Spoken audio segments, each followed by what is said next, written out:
ಆತ್ಮೀಯ H16 news ಅರ್ಥಾತ್ ಸಿದ್ದರಾಮಯ್ಯಗೆ ಸ್ವಾಗತ. ನಾನು ನಿಮ್ಮವ MI ಮಲ್ಲಪ್ಪ ಜೋತ್ ಅವರು. ಈಗಾಗಲೇ ಅಗೆತ ಧರ್ಮಸ್ಥಳದಲ್ಲಿ ಶುರುವಾಗಿದೆ ನೇತಾರದ ದಂಡೆಯಲ್ಲ. ಇಲ್ಲಿವರೆಗೆ ಕುರು ಸಿಕ್ಕಿಲ್ಲ ಅನ್ನುವಂಥ ಸುದ್ದಿಗಳು ನಿನ್ನೆಯವರೆಗೆ. ಇವತ್ತು ಸಿಗ್ತಾವೆ ಅನ್ನೋದು ಭರವಸೆ. ಯಾಕೆಂದರೆ 15 ಸ್ಥಾನದ ಕೆಲವೊಬ್ರು ಹೇಳ್ತಾ ಇದ್ದಾರೆ, 21 ಸ್ಥಾನದ ಕೆಲವೊಬ್ರು ಹೇಳ್ತಾ ಇದ್ದಾರೆ, 13 ಸ್ಥಾನ ಅಂತ ಹೇಳ್ತಾ ಇದ್ದಾರೆ. ಒಟ್ಟಲ್ಲಿ ಅಗೆತ ಸ್ಟಾರ್ಟ್ ಆಗಿದೆ. ಮೊದಲನೇ ಅಗೆತದಲ್ಲಂತೂ ಏನು ಸ್ಪಾಟ್ ಗುರುತ ಮಾಡಿದ್ದು ಅಲ್ಲಿ ಸಿಕ್ಕಿಲ್ಲ ಅಂದರೆ ಮುಂದೆ ಸಿಗಲಿಕ್ಕಿಲ್ಲ ಅಂತ ಅಲ್ಲ. ಯಾಕಂದರೆ ಆ ಮುಸುಕುದಾರಿ ಅನಾಮಧೇಯ ಎಷ್ಟು ಕಾನ್ಫಿಡೆನ್ಸ್ ಇದ್ದಾನಪ್ಪ ಅಂತಂದ್ರೆ ನಿಶ್ಚಿತವಾಗಿ ಸಿಗ್ತದೆ ಅಂತೇಳಿ ಅದೇ ಇಲ್ಲೇ ನಾನು ಮಾಡಿದ ಒಂದೊಂಥ ಮಾತುಗಳನ್ನು ನೋಡಿದಾಗ ಸಿಗ್ತದೆ. ಕಾಡ ಕೆಲವೊಮ್ಮೆ ಗುರುತು ಹಾಕೋಲಿ ತಪ್ಪಾಗಿರ್ಬೋದು, ಅಥವಾ ಗುರುತಿಸಲು ತಪ್ಪಾಗಿರ್ಬೋದು, ಅಥವಾ ಭೂಮಿ ಕೆಳಗೆ ಹೋದಂಥ ಶರೀರ 8 ಅಡಿನೋ 3 ಅಡಿನೋ 4 ಅಡಿನೋ ಅವ್ರು ಹೇಳಿದ್ದು 3-4 ಅಡಿ ಕೆಳಗೆ ನಾನು ಉಳಿದೀನಿ ಅಂತೇಳಿ.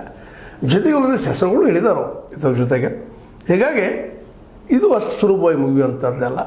ಆದರೆ ಇದನ್ನು ಆದಷ್ಟು ಡಿರೇಲ್ ಮಾಡುವಂಥ ಕೆಲಸ, ಅಂದರೆ ಇದು ಬಿಡಿಸುವಂಥ ಕೆಲಸನೂ ನಡೆದವಿಲ್ಲ ಅಂತಲ್ಲ. ಅದರಲ್ಲೂ ನಮ್ಮ ರಾಷ್ಟ್ರೀಯ ಪಕ್ಷ BJPಗರಂತೂ ಆರ್ ಅಶೋಕ್ ಅವರಂತೂ ಇದು ಹಿಂದೂ ಮುಸ್ಲಿಮ್ ಆ ಜಾತಿ ಇದು ಮುಖ್ಯ ಅಲ್ಲ. ಇಲ್ಲ ಯಾಕೆ ನಾವೇ ಮಾತಾಡಬೇಕಾಗ್ತದಂದ್ರೆ ಆರ್ ಅಶೋಕ್ ಅವ್ರ ಬದಲಾಗಿ ಆರ್ ಅಶೋಕ್ ಅವರು ಇವತ್ತು ರೆಸ್ಪಾನ್ಸಿಬಲ್ ಅಪೋಸಿಷನ್ ಪಾರ್ಟಿ ಲೀಡರ್.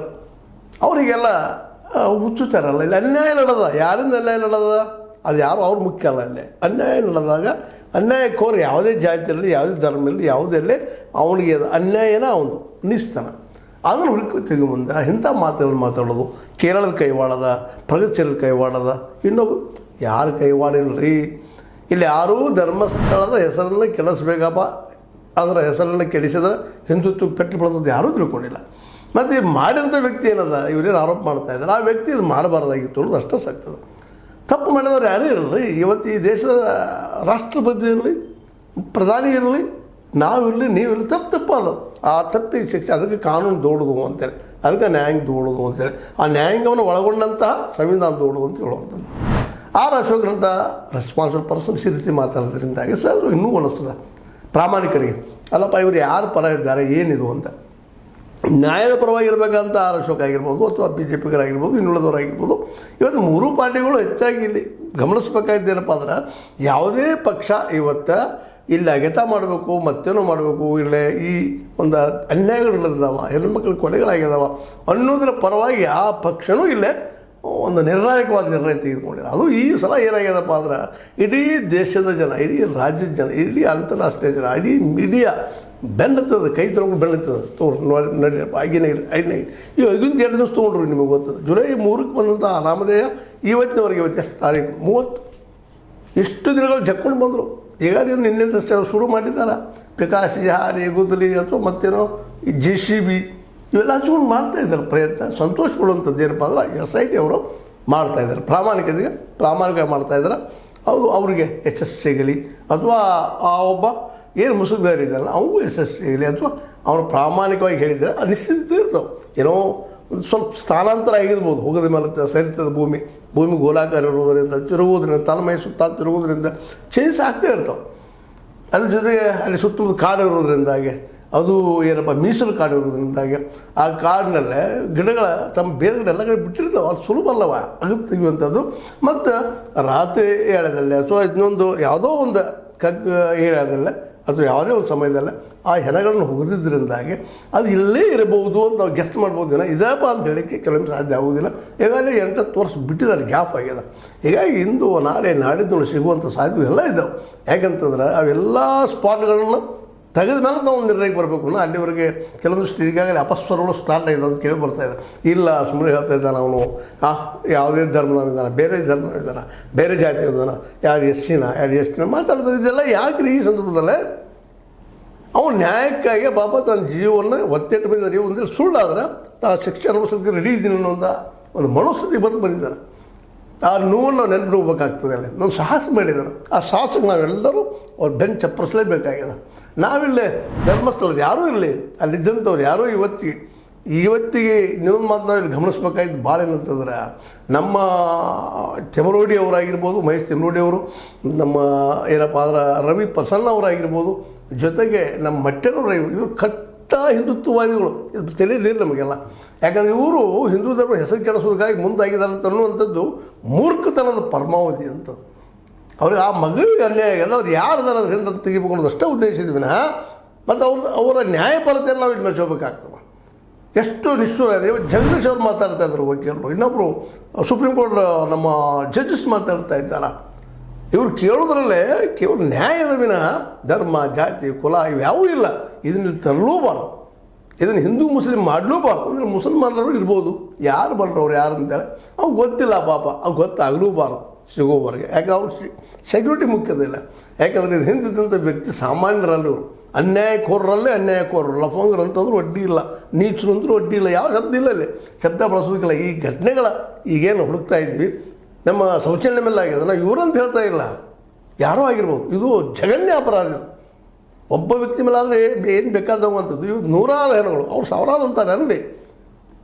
ಆದ್ರೆ ಯಾಕೆ ಮೊದಲು ಅಶಿಕ್ಷಿತ ಎಷ್ಟು ಮಾಡಿದ ಪಾಪ ಗೊತ್ತಾಗೋಲ್ಲ, ಕೌಂಟ್ಲೆಸ್ ಬಟ್ ಮಾಡಿದಾನೆ. ನಾನು ನೋಡಿದ್ದೀನಿ ಅಂತ ಹೇಳ್ತಾ ಇದ್ದಾನೆ. ನಾವೆಲ್ಲರೂ ಸಂಯಮದಿಂದ ಪರೀಕ್ಷಿಸಬೇಕು. ಜೊತೆಗೆ ಇಲ್ಲಿವರೆಗೆ ಸಾಕಷ್ಟು ಹೆಣಗಳು ಬಿದ್ದು ಹೋಗಿದ್ದಾವೆ ಅನ್ನೋದು ಅಷ್ಟು ಸತ್ಯದ, ಅದೇನು ಸುಳ್ಳಲ್ಲ. ಯಾರು ಇವತ್ತು ನಮಗೆ ತೆಗಿಬೇಕಾಗಿದ್ದವರು ಸತ್ಯ ಹೊರಬರ್ಬೇಕಾಗಿ. ಸತ್ಯದೋಡ ನಮಗಿಲ್ಲೇ ಅದು ಹಿಂದೆ ಯಾರಿದಾರಪ್ಪ, ಇಲ್ಲಿ ಯಾರಿದ್ದಾರೆ ಅಸತ್ಯಕೋರರು, ಅಧರ್ಮೀಯರು ಯಾರಿದ್ದಾರೆ, ಅವ್ರು ತೆಗಿಬೇಕಾಗಿದೆ. ಅವ್ರು ಯಾರೂ ಇರಲಿ. ಈ ದೇಶದ ನಮ್ಮ ರಾಜ್ಯದ ಮುಖ್ಯಮಂತ್ರಿ ಆಗಿರ್ಬೋದು, ರಾಜ್ಯಪಾಲರಾಗಿರ್ಬೋದು, ಅಥವಾ ನಮ್ಮ ಪ್ರಧಾನಿಯವರಾಗಿರ್ಬೋದು, ಅಥವಾ ನಮ್ಮ ರಾಷ್ಟ್ರಪತಿಯವರಾಗಿರ್ಬೋದು, ಯಾರು ತಪ್ಪು ಮಾಡಿದ್ರು ತಪ್ಪದು.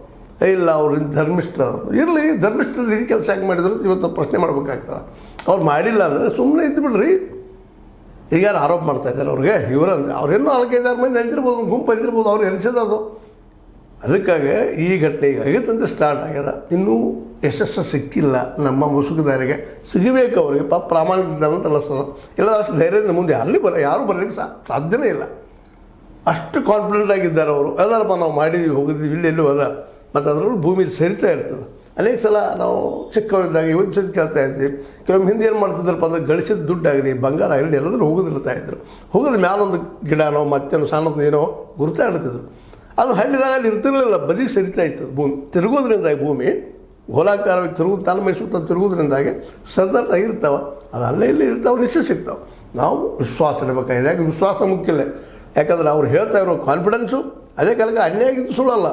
ಶೌಚಾಲಯದಾಗಿಲ್ವ, ಮತ್ತು ಇನ್ನೂ 15 ಅವ್ರದ್ದಾಗಿಲ್ವ, ಎಷ್ಟು ಬೇಕಿದೆ ಅಂತವು ಆಗಿದ್ದಾರೆ, ನಿಶ್ಚಿತ ಆಗಿದ್ದಾವೆ, ಹೊಳೆಯಲ್ಲಿ ಸಿಕ್ಕಿದ್ದಾವೆ, ಮಾಡಿದವು, ಎಲ್ಲನೂ ಆಗಿದ್ದಾವೆ. ಅದಕ್ಕಾಗಿ ಇವತ್ತು ನಾವು ಗಡಿಬಿಡಿ ಮಾಡೋದು ಏನೂ ಇಲ್ಲ, ಹುಡುಕ್ಬೇಕಾಗ್ಯದ. SIT ಒಳ್ಳೆ ಕೆಲಸ ಮಾಡ್ತಾಯಿದೆ. ಅದೇ ಕಾಲಕ್ಕೆ ಜಗದೀಶ್ ಅಂತ ಒಬ್ಬ ದಿಟ್ಟರು ಮುಂದೆ ಬರ್ತಾಯಿದ್ರು ವಕೀಲರು. ಅವ್ರು ಇಡೀ ವಕೀಲರು ಪಣೆನೇ ಬೆಳೆಯುತ್ತದೆ. ಇದಕ್ಕೆ ಇದು ಸಂತೋಷ ಪಡುವಂಥ ವಿಷಯ. ಯಾಕಂದರೆ ಇವತ್ತೆಲ್ಲ ಮಾರಾಟ, ಭ್ರಷ್ಟಾಚಾರ ಇದೆಲ್ಲ ಆಗಿ ಇಲ್ಲೇ ಮುಚ್ಚೋದು ಬಂದಿದ್ದದು. ಮತ್ತು ಇಲ್ಲಿವರೆಗೆ 3 ಪಕ್ಷಗಳು ಇದರ ಪರವಾಗಿ ಇಲ್ಲವೇ ಇಲ್ಲ. DK ಶಿವಕುಮಾರ್ ಆಗಿರ್ಬೋದು, ಇವರು R ಅಶೋಕ್ ಅವರಾಗಿರ್ಬೋದು, ಎಲ್ಲರೂ ಹೆಚ್ಚು ಕಡಿಮೆ ಈ ಧರ್ಮಸ್ಥಳಕ್ಕೆ ಹೋಗಿ ಬಂದವ್ರಣ, ಅದು ಮಾಡಿಕೊಡದವ್ರಣ ಎಲ್ಲರೂ ಅಂದಾಗ ಈ ಒಂದು ಸಾಹಸ ಮಾಡ್ತಾಯಿದ್ದಾನೆ ಆ ಒಬ್ಬ ಹೆಬ್ಬಟ್ಟಿನವ, ಕಲೀಲಾರ್ದವ, ಅನ್ಯಾಯದ ವಿರುದ್ಧ ಶಟದ್ ನಿಂತಿದ್ದಾನೆ. ಅವ್ರಿಗೆಲ್ಲ ನಾವು ನ್ಯಾಯವಂತರನ್ನು ಕರೆದುಕೊಳ್ಳೋರು. ಅದಕ್ಕಾಗಿ ನಾವು ಬೆನ್ನಿಗೆ ನಿಲ್ಲಬೇಕಾಗಿದ್ದೀವಿ. ಆ ಕೆಲಸ ನಾವು ಮಾಡಿದರೆ ನಿಶ್ಚಿತವಾಗಿಯೂ ಭವಿಷ್ಯದಲ್ಲಿ ಇಂಥ ಘಟನೆಗಳು ಆಗದಂಗೆ ಹೋಗ್ತಾವೆ. ಜೊತೆಗೆ ಇನ್ನೂ ಪವಿತ್ರ ಆಗ್ತದೆ ನಮ್ಮ ಧರ್ಮಸ್ಥಳ. ಆದಮೇಲೆ ನಂಬಿಕೆಯಿಂದ ಜನಿಸ್ತಾನೆ. ಕೋಟಿಗಳಿದ್ದಾರೆ, ಅದಕ್ಕಂತ 2 ಮಾತು ಇಲ್ಲ. ಆದರೆ ಇದು ಆದ ಘಟನೆ ಅವರಪ್ಪ ಅನ್ನೋದು ಹೊರಗೆ ಬಂತಂದರೆ ಮೊದಲು ನೋವು ಆಗ್ತದೆ ಯಾರಿಗೆ, ಅದು ಸಹಜವಾಗಿ. ಆದರೆ ಬರಬೇಕು, ಸತ್ಯ ಏನೂ ಇರಲಿ. ಸತ್ಯ ತೊಗೊಳ್ಳೋದೆಲ್ಲಕ್ಕಿಂತಲೂ ಸತ್ಯವೇ ದೇವರು, ಮತ್ತೊಂದಿಲ್ಲ. ಆ ಸತ್ಯ ಏನು ಅನ್ನೋದು ಈ ಅಸತ್ಯಕೋರನ್ನು ಹಿಡಿದಾಗ ಗೊತ್ತಾಗ್ತದೆ. ಅಧರ್ಮೀಯರು ಯಾರು ದರಿದ್ರು ಅದನ್ನು ಹಿಡಿಬೇಕಾಗ್ಯದ. ಆ ಕೆಲಸ ನಿರಂತರ ನಡೀಲಿ. ಅವೆಲ್ಲ ಸ್ಪಾಟ್ಗಳು ಮುಗಿಯುವವರೆಗೆ ನಾವು ಇನ್ನೂ ಸ್ವಲ್ಪ ಸೇಮ್ ತೊಗೊಂಡು ಮೋಸ್ಟ್ಲಿ ಇಂದ ನಾಳೆ ಅವ್ರು ಯಾರು ಬರ್ಬೋದು. ಈಗ ನಡೀತಾ ಇದೆ ನಡೀಲಿ. ಈಗಾಗಲೇ ಮತ್ತೊಟ್ಟು ಹೆಚ್ಚು ಜನ ಬರ್ತಾ ಇದ್ದಾರೆ. JCB ಉಪಯೋಗ ಮಾಡಬಾರ್ದು ಅನ್ನೋಂಥದ್ದು ನಿರ್ಧಾರಕ್ಕೆ ಬಂದಿದ್ದಾರೆ. ಇವೆಲ್ಲ ಒಳ್ಳೆಯ ನಿರ್ಧಾರಗಳ. ಯಾಕಂದರೆ JCB ಅಲ್ಲಿ ಕಾಡಿನಲ್ಲಿ ಗಿಡಗಳು ಭಾಳ ಇರೋದ್ರಿಂದ, ಬೇರುಗಳು ಭಾಳ ಇರೋದ್ರಿಂದ ಎಲ್ಲ ಕಡೆ ನೆಡೋದು ಗಿಡಗಳು ಹೊಡೆದು ಬೀಳ್ತದೆ ಅನ್ನುವಂಥ ದಿಶೆಯಲ್ಲೇ JCB ಬಳಸಲಾರದು ಇನ್ನಷ್ಟು ಹೆಚ್ಚು ಜನರನ್ನು ಕಾರ್ಮಿಕರಲ್ಲಿ ಉಪಯೋಗ ಮಾಡಬೇಕಂತೇಳಿ ನಿರ್ಧಾರ ಮಾಡಿರಂತ ಈಗ ಬರ್ತಾ ಇದ್ದೇವೆ. ಹೊಸಗಳು ಇವು ನಿರಂತರ ಬರ್ತಾನೆ ಇರ್ತಾವೆ. ಯಾಕಂದ್ರೆ ನಾವು ಸಡನ್ನಾಗಿ ಅಂತ ಏನಾದರೂ ದೊಡ್ಡ ಡೆವಲಪ್ಮೆಂಟ್ ಆದರೆ ಮತ್ತೊಮ್ಮೆ ನಿಮ್ಮ ಜೊತೆಗೆ ಇವತ್ತು ಮತ್ತೆ ನಿಮ್ಮ ಜೊತೆ ಮಾತಾಡ್ತೀನಿ. ಅಲ್ಲಿವರೆಗೆ ಇದು ನೋಡ್ತಾ ಇರಬೇಕು, ನಿಮಗೆ ಪ್ರಚರಿಸ್ತಾ ಇರಬೇಕು. ಅಧರ್ಮೀಯರ ವಿರೋಧವಾಗಿ ಚಡಪಡಿಸಬೇಕು, ಅವ್ರ ಶಿಕ್ಷೆ ಆಗಬೇಕು, ಎಲ್ಲರೂ ಪ್ರಯತ್ನ ಮಾಡಬೇಕು. ಇದೆಲ್ಲ ಯಾಕಂದ್ರೆ ಧರ್ಮ ಉಳಿಬೇಕಾಗಿತ್ತಂದ್ರೆ ಅಧರ್ಮೀಯರಿಗೆ ಶಿಕ್ಷೆ ಆಗಬೇಕು, ಅಸತ್ಯವಂತರ ಶಿಕ್ಷೆ ಆಗಬೇಕು, ಅನ್ಯಾಯಕೋರರಿಗೆ ಶಿಕ್ಷೆ ಆಗಬೇಕು, ಅದು ಅಂದಾಗ ಮಾತ್ರ ನಮ್ಗೆ ನಮ್ಮ ಸಂವಿಧಾನದ ಮೇಲೆ, ನಮ್ಮ ಪೊಲೀಸ್ ವ್ಯವಸ್ಥೆ ಮೇಲೆ, ನಮ್ಮ ಕಾನೂನಿನ ಮೇಲೆ ವಿಶ್ವಾಸ ಮಾಡಲಿಕ್ಕೆ ಸಾಧ್ಯ ಇದೆ. ಅದಾಗದಿದ್ದರೆ ಅವಿಶ್ವಾಸ ಸ್ಟಾರ್ಟ್ ಆಗ್ತದೆ. ಎಲ್ಲ ಕಡೆ ಇದೆ ಏನಪ್ಪ ಗೋಲ್ಮಾಲ್ ಅಂತೇಳಿ. ಅದೇನೂ ಇರಲಿ, ನಾವು ನೀವು ನೋಡೋಣ ಇದ್ರೆ ಮುಂದಿನ ಡೆವಲಪ್ಮೆಂಟ್ ಏನಾಗ್ತದೆ ನೋಡ್ಕೊಂಡು ಮತ್ತೊಂದು ನಿಮ್ಮ ಜೊತೆಗೆ ವಿಡಿಯೋ ಮೂಲಕ ಬಂದು ಮಾತಾಡ್ತೀನಿ ಅಂತ ಹೇಳ್ತಾ, ಇದು ನಿಮ್ಗೆ ಲೈಕ್ ಆಗಿರ್ಬೋದು. ಲೈಕ್ ಮಾಡಿ, ಶೇರ್ ಮಾಡಿ, ಕಾಮೆಂಟ್ ಮಾಡಿ, ಜೊತೆ ಸಬ್ಸ್ಕ್ರೈಬ್ ಮಾಡಿರಿ. H16 ನ್ಯೂಸ್ ಅರ್ಥಾತ್ ಹೇಗೆ ತರಬೇಕು ಸತ್ಯದ ಕೈಗಳಲ್ಲಿ ವಂದನೆಗಳು.